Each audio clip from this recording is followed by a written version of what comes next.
ఏటి మాయా బాగున్నారా? మళ్ళీ కొత్త రెసిపీతో మీ ముందుకు వచ్చేసా.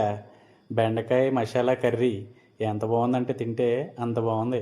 మీరు కూడా ఒకసారి ట్రై చేయాలనుకుంటే ఒకసారి ఇంట్లో చేసుకొని తినేసేయండి.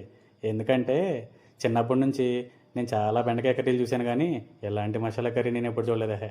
మనం కష్టపడేదంతా ఇలాంటి భోజనం తినడానికి మాయా.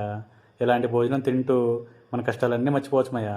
ఒక్కసారి ట్రై చేయండి మాయా ఇంట్లో. చిన్నప్పుడు మా స్కూల్లో చెప్పేటోళ్ళు మాయా, బెండకాయలు తింటే లెక్కలు బాగా వస్తాయని. ఆ లెక్కలు రావడమేమో కానీ వచ్చింది కూడా మర్చిపోయేవాళ్ళం మాయా.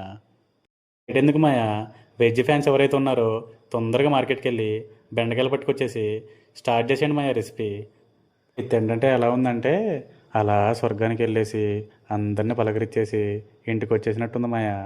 మీరు కూడా ఒకసారి స్వర్గానికి వెళ్ళాలంటే మొదలుపెట్టే చేసేయండి.